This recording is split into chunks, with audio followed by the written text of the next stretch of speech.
Hello everyone, welcome to Radically Loved Radio.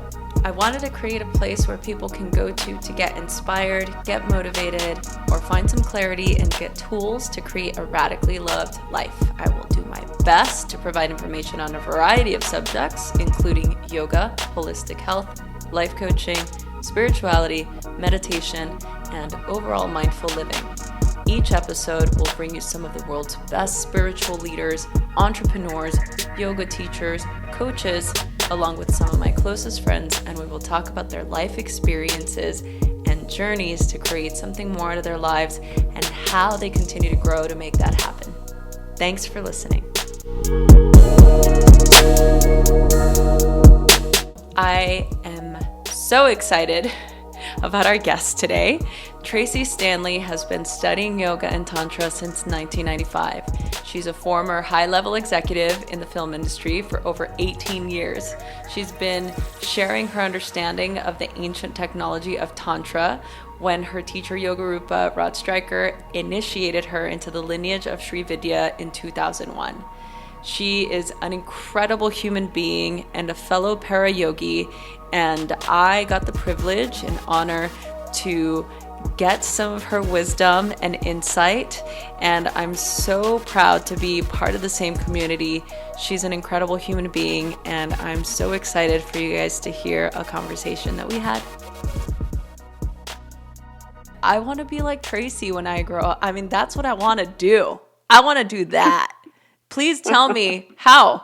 What do I need to do? Well, I honestly would say that step one is 4 desires work.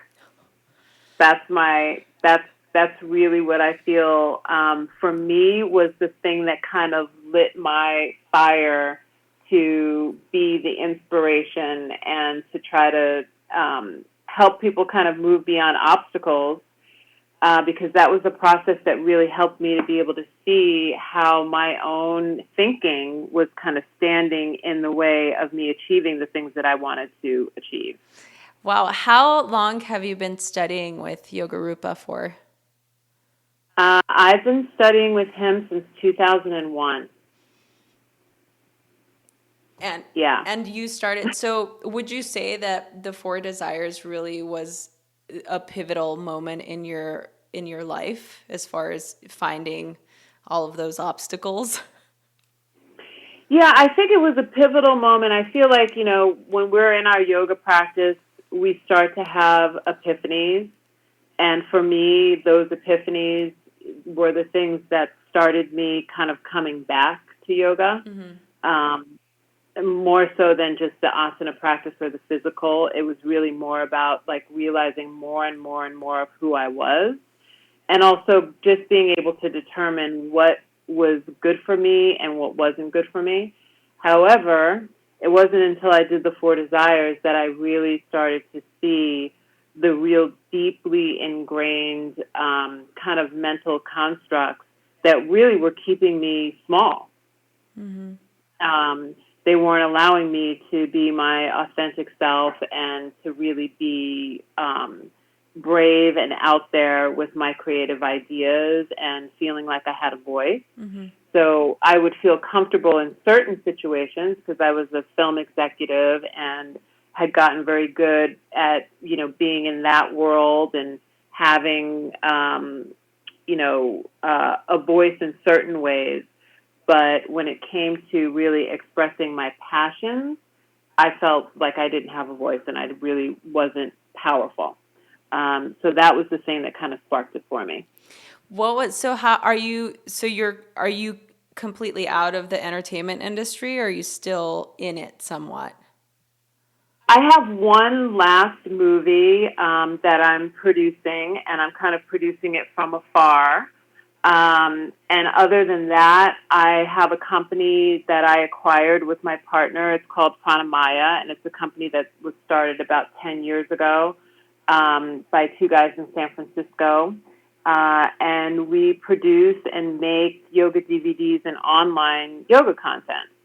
So that was kind of how I was able to take my love of filmmaking and being creative and my love of yoga and bring them all together to something that I could do every day that was inspiring And that vision actually started in the Four Desires. When I wrote about my sankalpa and kind of where I saw myself in the future, I was writing about having, a platform with online content and lifestyle. And so that's kind of the bigger vision for Pranamaya. Yeah. But that started there, and that was,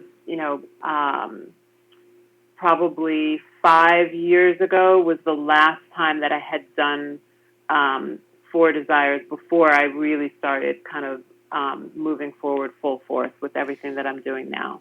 For the people that aren't familiar with Rod's book, The Four Desires, can you just give us a quick sort of overview? Yeah, well, the idea is that the soul has these four desires that it would like to see fulfilled in this lifetime, and the four desires are about purpose, happiness, prosperity, and freedom. And so the process of the Four Desires kind of takes you through this journey of meditation, creative writing, dyads with partners if you happen to do it in a live workshop, or you can do it on your own in the book. And it really asks you to take a look at your life of how you would live your best life. So if you imagine yourself in your best thriving moment when you were in life with everything fully flowing, if you lived from this moment forward to the end of your life in the thrust of thriving, what would your life look like at the end? And you kind of do this creative writing exercise around those four desires with that in mind. And then you also look at your life if something were, God forbid, to happen today, and you lived your life up into this very moment, what are the things that you didn't accomplish? And what were the things that held you back? And what were the things you wished you had done, and the people that you wished you had helped, and maybe some people you had let down, and the things that you did accomplish. But once you kind of get all this out and down on paper, and you're able to look at it and go through the process of Four Desires, you really start to see, oh, there's something really big that's a belief that I have that might have been useful at one point in my life but is no longer useful now, and it's holding me back from achieving everything. So all those intentions and resolutions that I set are being undermined by this other little hidden intention or desire that's called a vikalpa that I had no idea was there, or I had no idea was this big. And I need to start doing something to diminish the power of that vikalpa, which is kind of like a negative sankalpa, on me, and start to empower the Shakti of everything else that's good and perfect and beautiful around me, and kind of let go of this false belief. Wow. And that's really... I'm like, wow. And that's it. That's like encapsulating it in 2 seconds. But, it's a deep process, and it's something that you can do multiple times. I've done it probably 5 times with Yoga Rupa in different incarnations, and he's constantly refining and finding deeper ways to get you into, seeing what's there.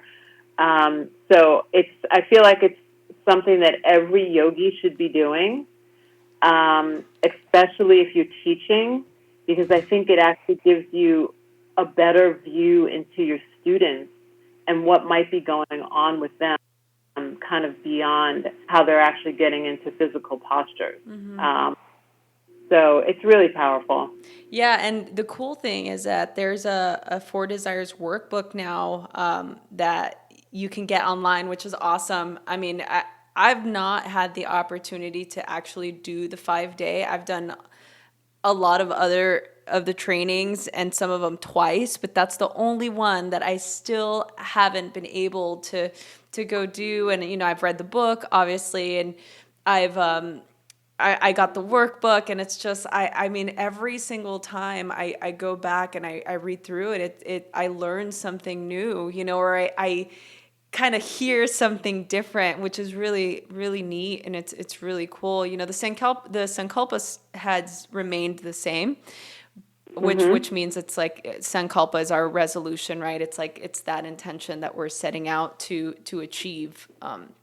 But it's interesting to be able to just commit to that self-inquiry, right? That inward quest that we so often in our yoga practice forget. I mean, that's, when people are practicing asana or just the physical forms, we forget that there's a deeper layer to why we're doing what we're doing, right?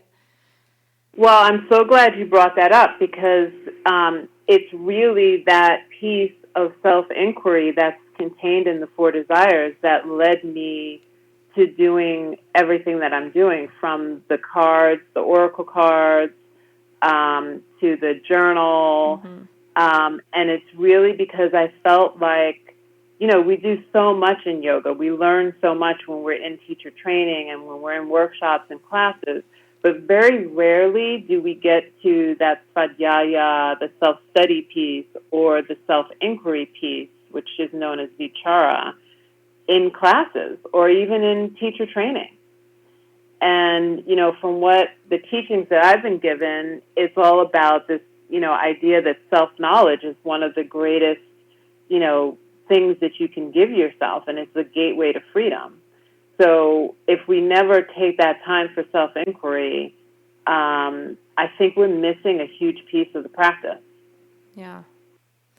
How do you think that that's even being applied in classes today? I mean, just as a teacher and as a teacher trainer, like I'm just in the midst of a 200-hour teacher training that I'm leading. It's my first one, and thus far it's been a pretty incredible journey, and I'm learning so much, like I'd never done a training. I've assisted about 7 trainings, but this is the first one that I've led, and just the learning process and the learning curve that I have to learn as I'm teaching these things, but even having the opportunity to really dive into these ideas or these philosophies, I still find it challenging. Like, how do we begin to really bring this stuff into the classroom on the daily, or on the mat?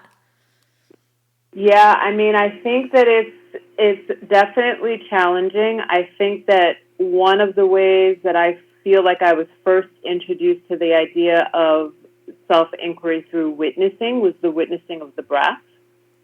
And just the idea that when we try to still the breath from all those fluctuations and hitches, and we try to iron those out, that somehow that's a reflection of what's happening in the mind, right? Mm-hmm. And so if we're able to have the desire or be led there by a teacher to say, like, look and let's see what is present in the mind. What are the thoughts that are coming forward? Because I think a lot of times we feel like, oh, I should be pushing away whatever thoughts are coming forward. I should be pushing away whatever is in my mind because I want my mind to be peaceful, and that's how I'm going to get to a peaceful mind, is just by pushing these things away, as opposed to letting them come up to be examined and then subsuming and letting them go. Mm-hmm. And getting to that place where we're not disturbed by anything. It's like we kind of see and we witness and we let go. But if we never take that time to kind of really see what's present for us, good or bad, if we want to put things in categories, then I think we don't get the chance to really go any deeper. So I think in an open class, letting people have permission to almost do more of a contemplation practice than a meditation practice of, like, let's sit for 3 minutes and just notice what is arising in your mind. What are the thoughts that are coming up? What are the emotions that are present? And know that it's okay to feel whatever it is that you're feeling. Mm-hmm. Yeah, so just having giving them space or allowing the opportunity for that.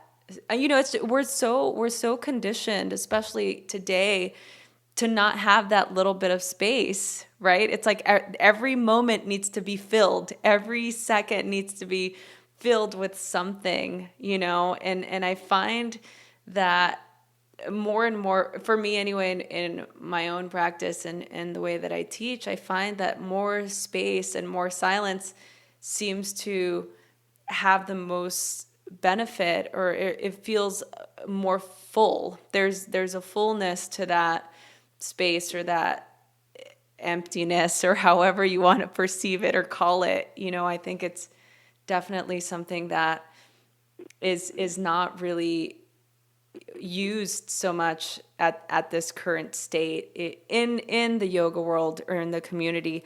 What's your thought on having a teacher? Well, I mean, I think having a teacher is really important. And I know that there's a lot of people who say, oh, you don't need a teacher. You need, you have the inner teacher, which I definitely agree. We all have our inner teacher and our inner guide. But I think a true teacher is somebody who really leads you to a place where you can accumulate and learn the tools.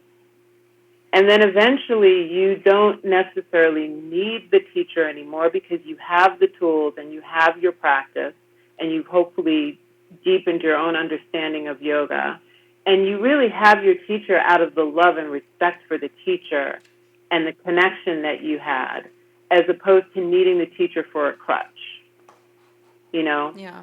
And I think if the teacher has done his or her job, and really guiding you to a place where you can be free of them, because they don't want you to be use them as a crutch, then that's the right teacher to find.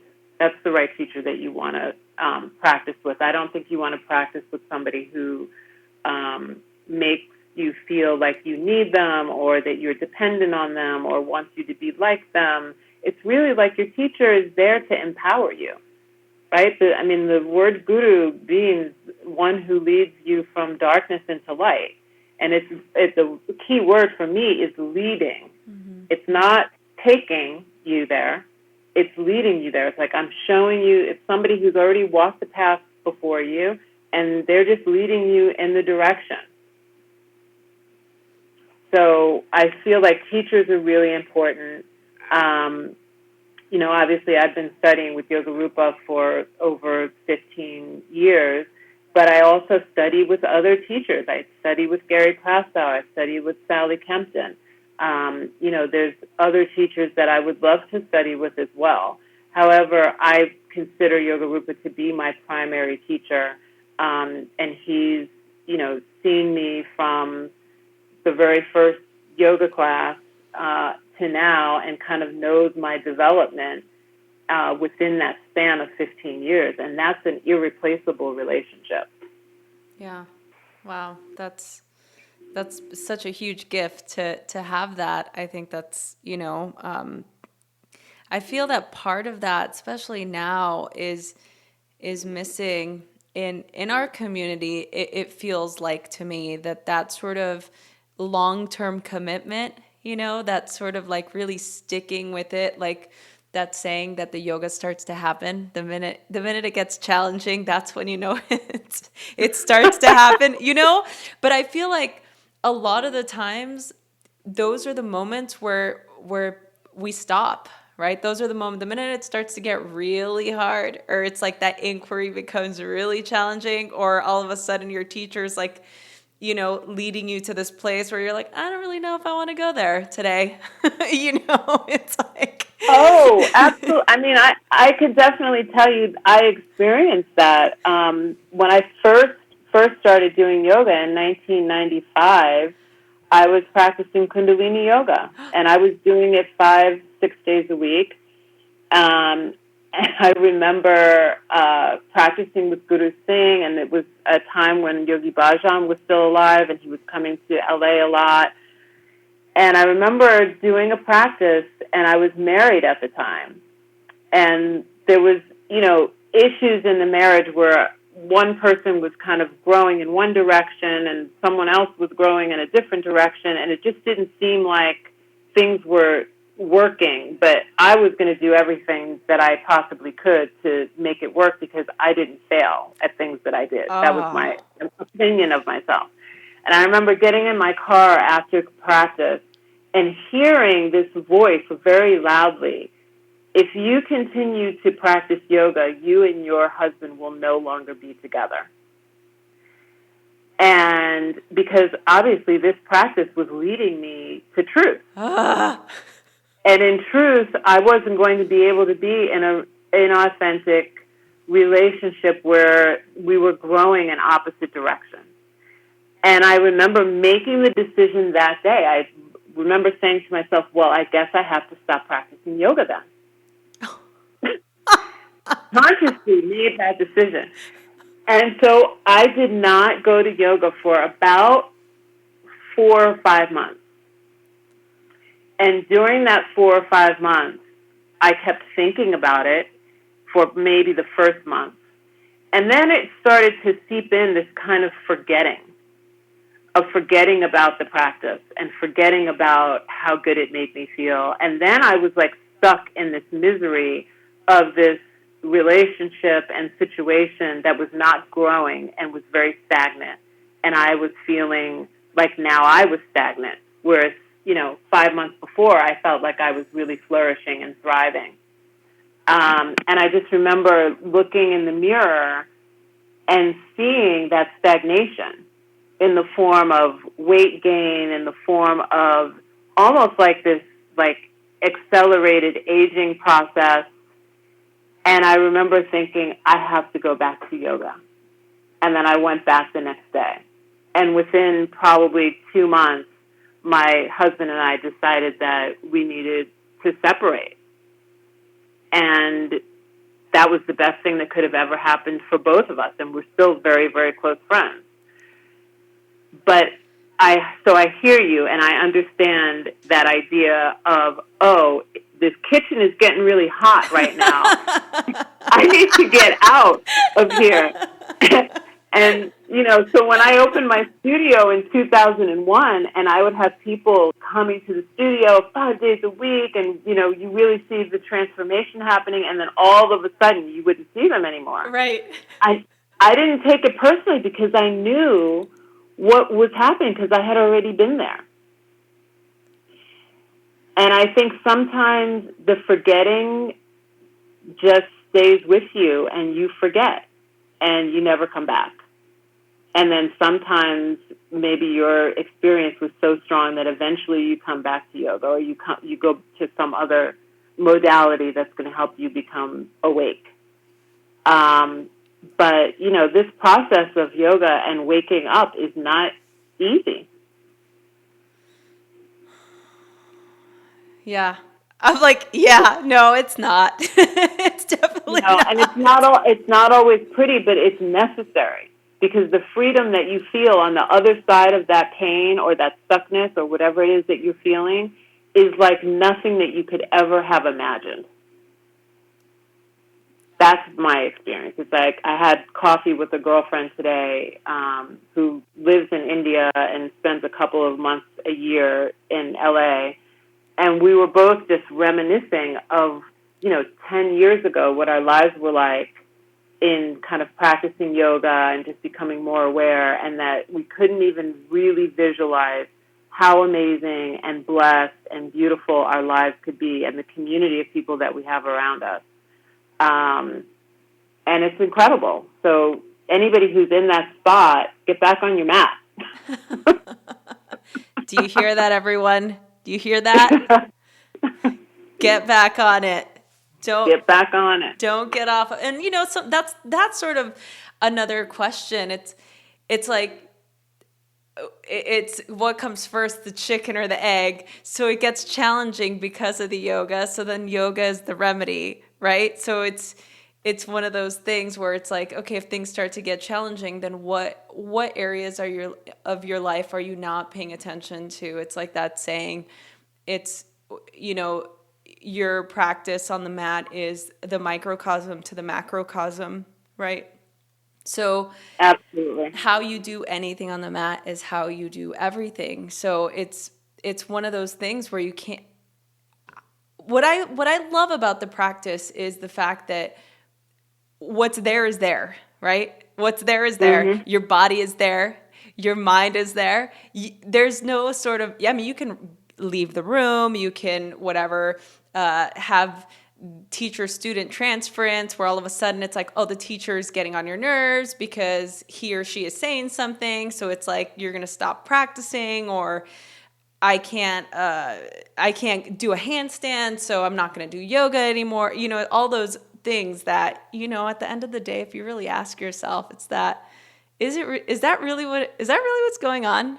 And then you could do the Dr. Phil question. How's that working out for you? I can't do it like him, but it's that question, like how's that working out for you? How is that evading your own self-inquiry working out for you, Yeah, and at the same time, I feel like it's up to the teachers to lead us into that place of self-inquiry. Yeah. Because if you're just doing kind of an hour-long workout asana class, we just might find all kinds of ways to avoid that self-inquiry. So I feel like it's one of the reasons why silence in class is so important, even if you're playing music, to just give some period of time where people can be still and in silence, because that's when the epiphanies come forward. Yeah. And not creating too much distraction all the time, whether it's you as the teacher talking constantly or the music playing constantly, mm-hmm. but giving some time for self-reflection, because at the end of the day, we want, I think, at least for me, I want there to be some time for self-remembrance, remembering who you truly are, and then that all the other veil of all the other stuff that's swirling around becomes clear that that's not you. So something needs to change, and hopefully it means that you just keep doing more and more yoga so that you figure out what it is that needs to change and how to change it. Yeah, I totally agree. I totally agree. In our current state, socially, with not only just the yoga community, but as a culture, I've found that even with all the tools for connection and connectivity, like social media and media outlets, and all these different sort of outlets that we have to connect, there seems to be more disconnect to ourselves and to meaningful relationships or connections to people. I say that because I work with a lot of coaching clients that I find are feeling really disconnected and isolated. And I think, wow, with everything that we have at our fingertips, with Facebook or Instagram and Snapchat and, all these different ways of, I use quote unquote connection, we're still having this sort of, this disparity with that real sense of heart to heart, people to people connection. What do you think about that? Well, I think it's all about your intention for the use of these social media avenues and, and ways of communication. Mm-hmm. And I feel like it definitely does strengthen this illusion of duality, for sure. And I feel like what I see a lot of times is people using the social media to get a message out, mm-hmm. as opposed to communicate and connect.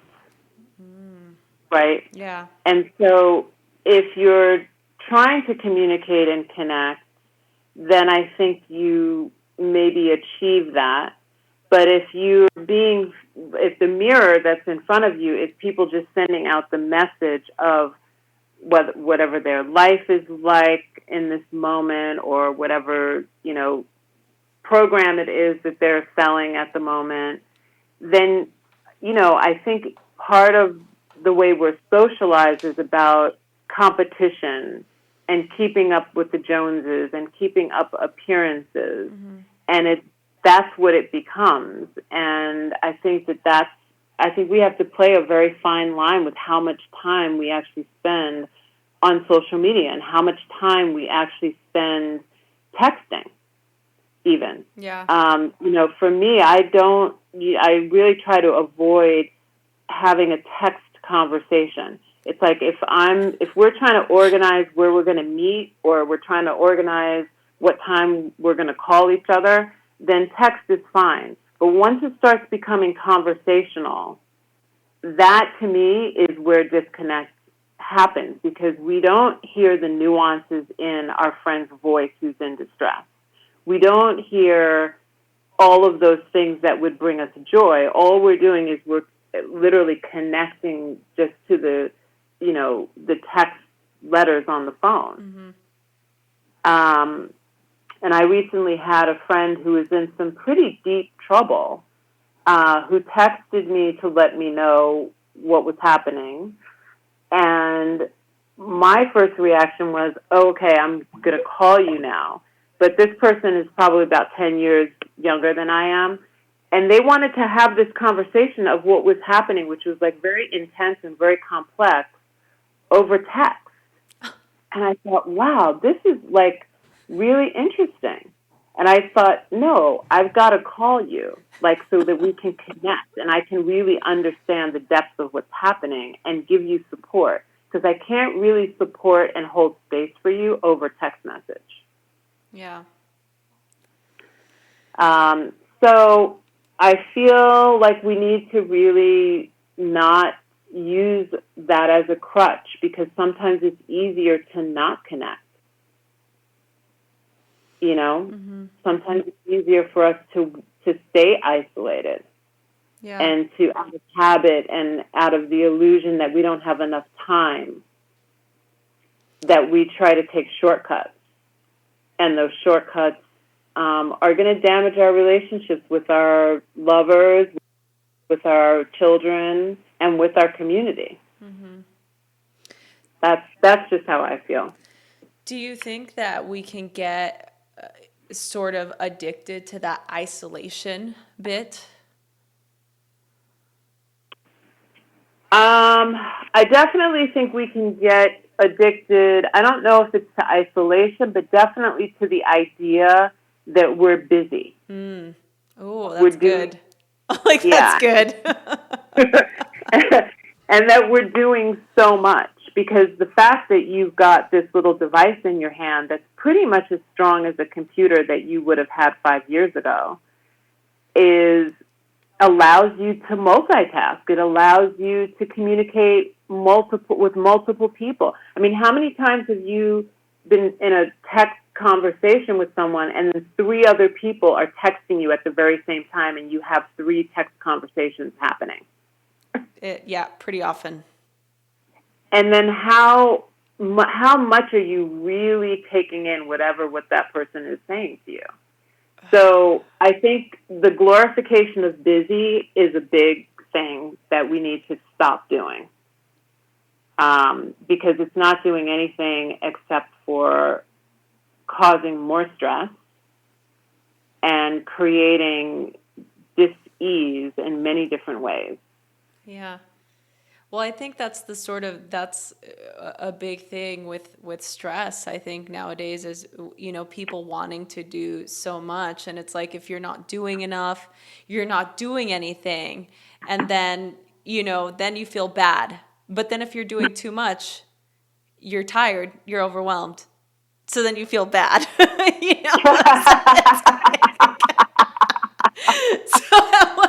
So at what point, I mean, I guess this is where sort of, this practice comes in, where you have to be able to do both, or to have the balance. This is something that I've personally struggled with in the recent past, like now. It's like trying to, I love tasks, and I love projects, and I want to do everything. I want to say yes to everyone. I want to do everything. But what happens is I do that, and then nothing. I want to do nothing. I want to go in my bed. I don't want to see my telephone. I want to binge watch Netflix, and just eat popcorn, caramel corn. And I love caramel corn. Isn't it so good? This is like my guilty. I keep talking about it because I'm like, oh, I hope that I'm not encouraging everyone out there listening, like, go get this thing. It's called Chicago Mix. It's I know. caramel. I was just going to say the Chicago brand is the best. So You know it is. don't turn them on to it. I'm not allowed to even bring it in my house anymore. My partner was like, "You cannot bring that here because I'll eat the entire thing." Oh, okay. Well, that being said, so it's it's a good little treat, but that's sort of the what happens, and that's that I've had this struggle in the last probably year or so where it's been this constant like go go go go go. I'm gonna keep going at 3 more weeks until I have a day off, and then that day off comes and it's like everything just goes out the window. I'm just like, I just need okay, I got a day off, nothing, and then nothing happens.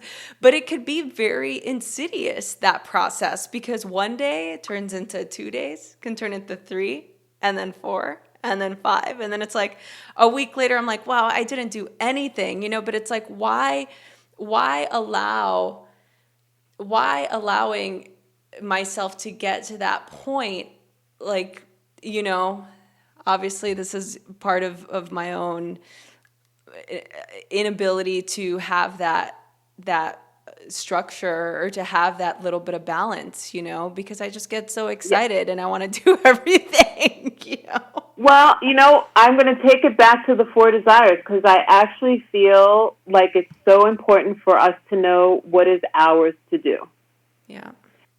And I think that if you're a person who is multifaceted and can do many things, then you get excited by the things that you can do because you can do them. However, I think when you work with the 4 desires and you actually are super clear on what your Dharma is and what we call Dharma code, it's kind of like the soul statement. You use that Dharma code as your North Star to make decisions about the things that are in alignment with your Dharma and the things that aren't. And it makes it a lot easier that when someone comes up with an opportunity or an opportunity presents itself to you, that you're like, wow, that sounds really cool. I want to go and do that. It's like, is that really in alignment with my Dharma? Is that a good use of my Shakti? Is that moving me more closer to my Sankalpa or not? And if it's not, it makes it a lot easier to let it go and move on in the direction that is going to be helpful for you. I'm certainly somebody who has been very guilty in the past of having many different projects. And I think that also comes from being in the film industry for so long, where as a film producer, I would have, 12 to 16 projects at a time that I was juggling. And, I took a lot of pride in the fact that, oh, yeah, I can do all these things and, have all these projects go really smoothly. But in reality, it was just managing chaos. It was not a peaceful, process by any means. And I think when I left that, executive role, I kind of took that same mentality into my life, like, oh, I can manage all these different projects. And it wasn't until I got super clear on Dharma that I was like, oh, these projects here are kind of expending my Shakti needlessly. And it's really not mine to do. So let me concentrate on what is mine to do. And when I do that, I'm actually empowered and inspired and energized by doing it because it's in line with my Dharma and it doesn't deplete me.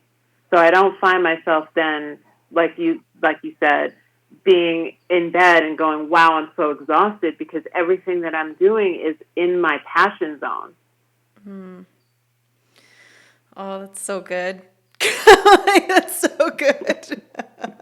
Yes, I will do that. I'm like, the next time I'm just going to be like, let me just check in with my Dharma code. Hold that thought. No, that's great. I really, it's true, and I think that's why part of, us having this incredible community of para yogis and, just us as individuals or as women, like to have a good supportive tribe around to remind you of those things, or to have the power to encourage each other to continue to move forward and to slow down when it's time to slow down. I think that's also part of a really important component to our own self-development and our own self-inquiry and growth.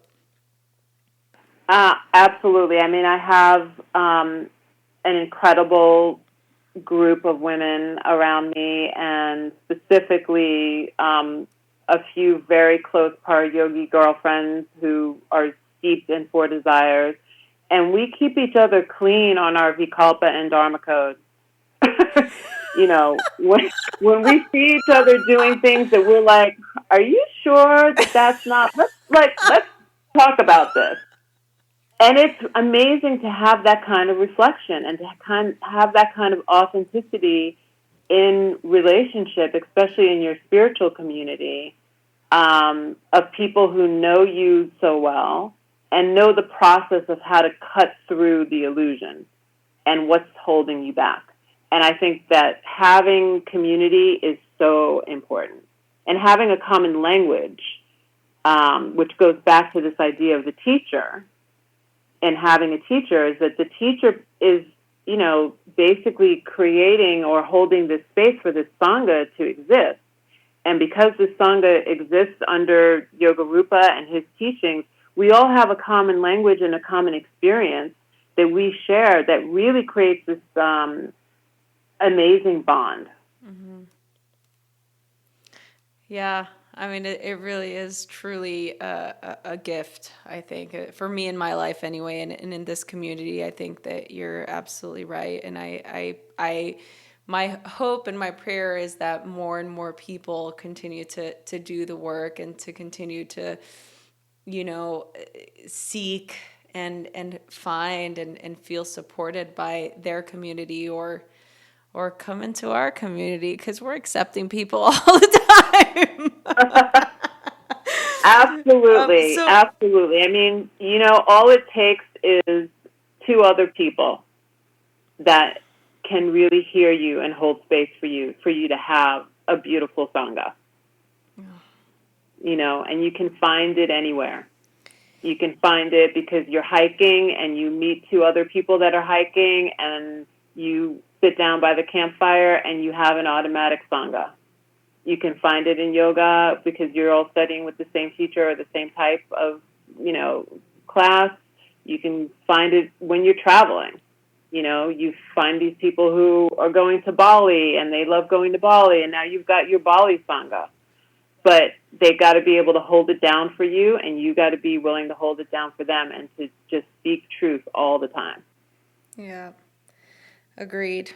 What sort of advice can you, this is something that has been coming up lately, and I always like to ask my guests about, any sort of questions that I get emails about, or, students asking general questions.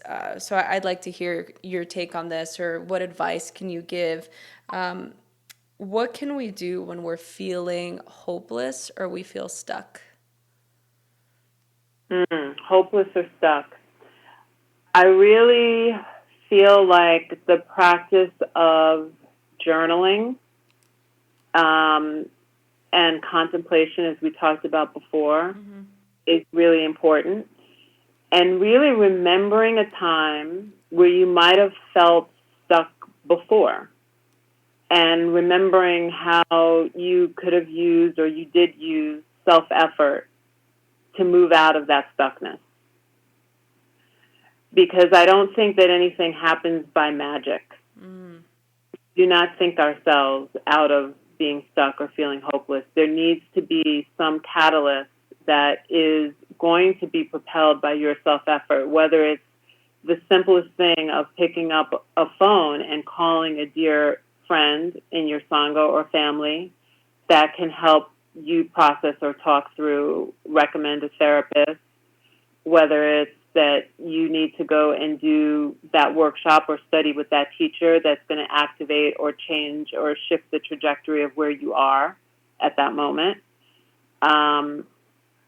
But I think really just tapping into the fact that you've been able to, because I feel like we all have been in that place where we felt stuck, and we did something to shift it. Remember what that thing was that you did to shift it, write about it, and then write about how you could possibly shift where you are now. What would you need to do to shift it? Write it out, because the imagination is going to lead to experience. And then start to move through what are those action steps that you need to do. And it might just be as simple as calling a friend or calling professional help.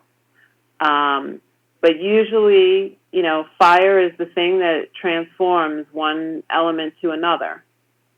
And I really believe that the self-effort is a form of fire, whether that's getting back on your yoga mat, doing something to shift where you are. That's awesome. I got nothing. Thank you. That's great. What does Tracee do to refill her cup? Well, I practice yoga nidra every day. And tell us about this yoga nidra, please. Yoga nidra. Everyone should be doing yoga nidra. Yoga nidra has many different modalities. Yoga nidra can be used for healing. It can be used for transformation. It can be used for spiritual transformation, and it can be used for cognitive learning. So, I feel like the healing version of yoga nidra is what I practice most, because I do a lot, but I feel that helps me to feel like my cup is pretty much always full. It's really traveling a lot, plane travel, that depletes me, if there's a lot of it.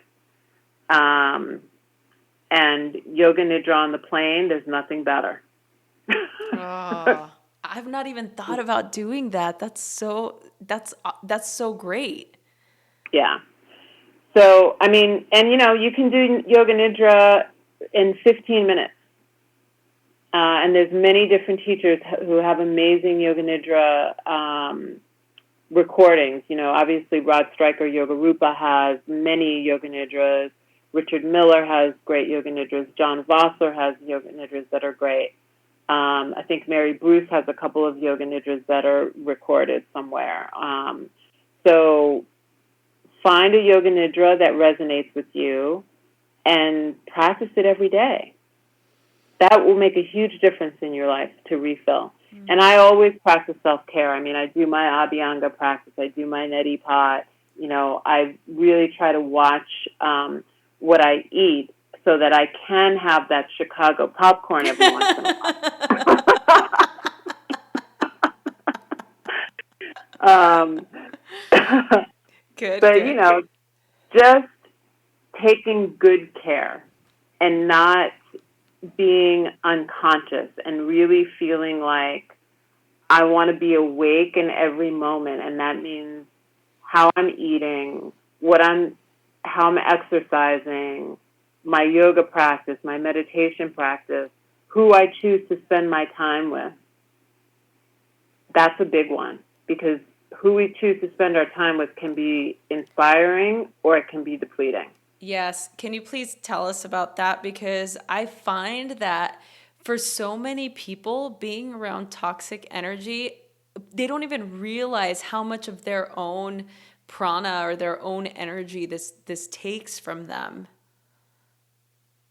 Yeah, it's, I feel like I've gotten to a place in my life where I have such a strong community of conscious people and students that are interested in learning and transforming, that I don't spend a lot of time in the space of letting my energy be depleted by other people.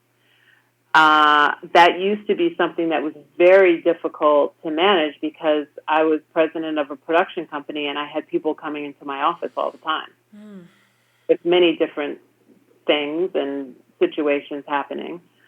And I think you just have to make a conscious effort to in your personal life that you really have to decide, how do you want to spend your energy?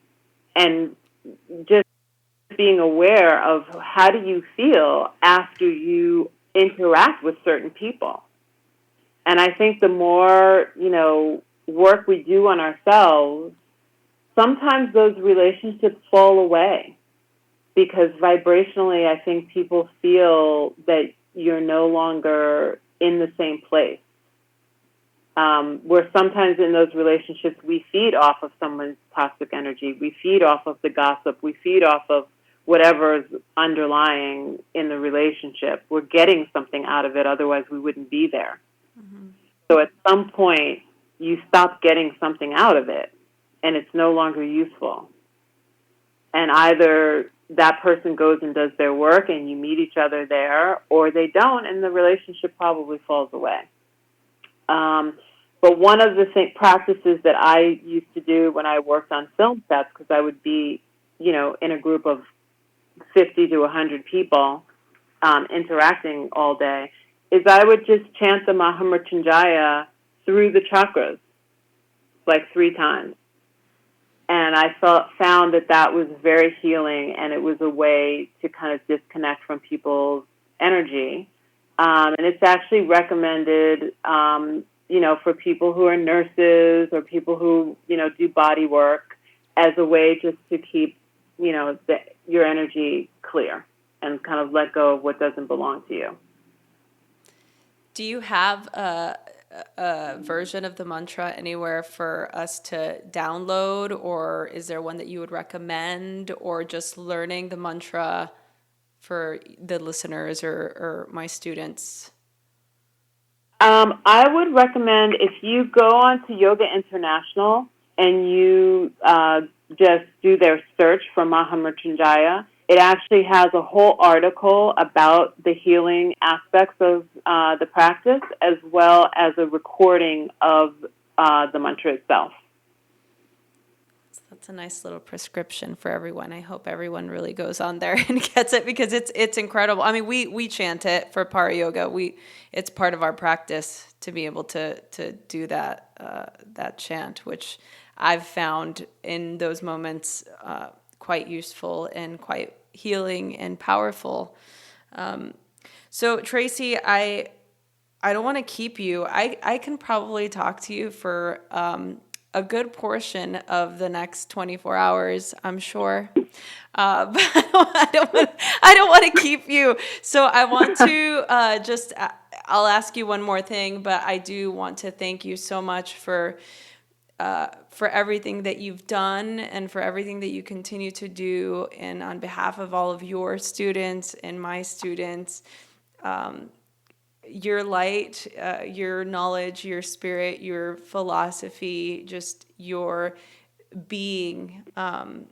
I want to thank you so much for being a huge inspiration as a para-yogi and just as a yogini and just as a woman for people like me, So thank you so much for just continuing to do this really incredible work. And I can't wait to do more of these with you, and just to continue to see what you're going to bring for us and for everyone around you. So thank you so much.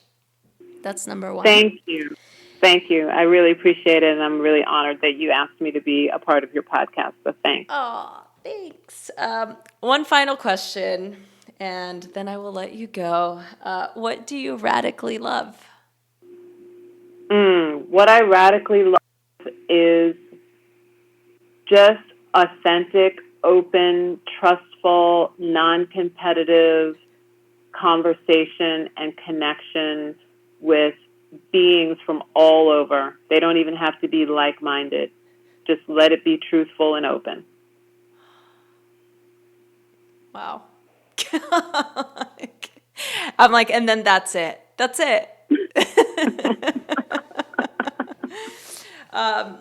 Everything, I'm going to have a link to Tracy's website and her oracle cards, everything that she's doing. So everyone check out her site and follow her on Instagram. And I know you're on Facebook, Tracy. Is there anywhere else we should be in queries about?